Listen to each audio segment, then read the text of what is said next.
There is a strange concept in Christianity that sets it apart from all other world religions. In fact, it is also what makes Christianity one of the most absurd and deceptive of all religions. This concept is called original sin. On the screen, you can see the Bible verses that are commonly used as the basis for this doctrine of original sin. What original sin claims? Christianity teaches that humans inherit original sin from Adam. According to the Bible, Adam, the first human, ate a forbidden fruit and fell from God's favor. Since all humans are believed to descend from Adam, Christianity claims that everyone inherits his original sin. But this doesn't just mean that humans are born with a sinful nature, the tendency to do wrong.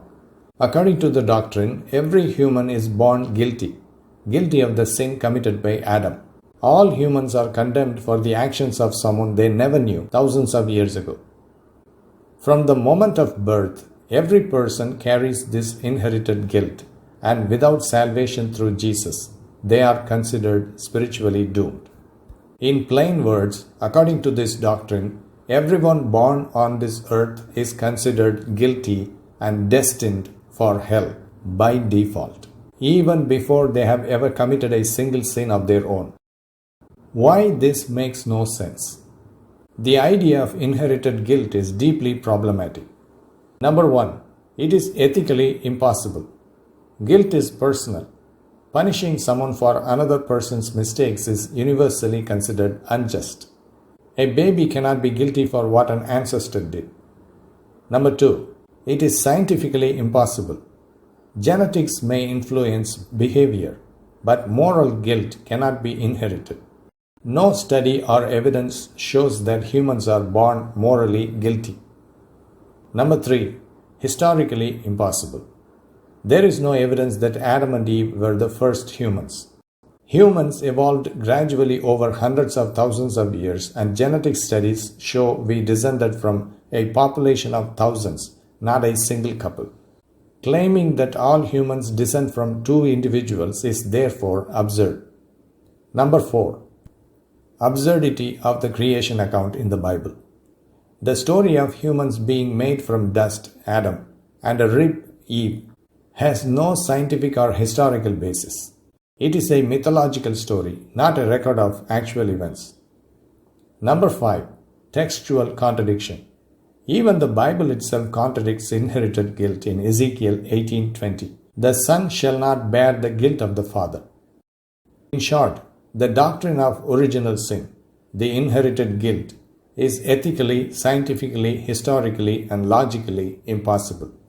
What's more interesting is the fact that even Christians are confused about it. Many Christians themselves do not fully understand original sin, which has caused widespread confusion. Some churches teach that by believing in Jesus and being baptized, your inherited guilt is removed, even if you continue to sin in daily life. Other denominations insist that salvation comes through obeying commandments, following rules, and living morally, meaning guilt is removed only by strict adherence to rules. This inconsistency shows that the concept of original sin is not universally understood or agreed upon, highlighting its arbitrary and invented nature rather than any moral or historical truth. Now the most important question is, why Christianity invented it? Christianity did not need to teach that humans sin. That is something almost all religions already recognize. Human weakness, error, and moral shortcomings are obvious realities of life. No one seriously denies that people fall short. But inventing inherited guilt served multiple purposes. 1. To create a universal problem only the church could solve. If humans are guilty from birth, only the church's sacraments and faith in Jesus can remove it. This gives the church enormous authority and influence. 2. To justify rituals and the need for Jesus. Ordinary morality cannot remove inherited guilt. Only the church can offer salvation, making its teachings indispensable. 3. To strengthen moral and social control. Teaching that humans are fundamentally flawed and guilty keeps followers obedient and dependent on religious authority. 4. to create an abstract problem. Inherited guilt is invisible and impossible to disprove. The church can claim, before faith in Jesus, you are guilty. After faith in Jesus, your guilt is removed.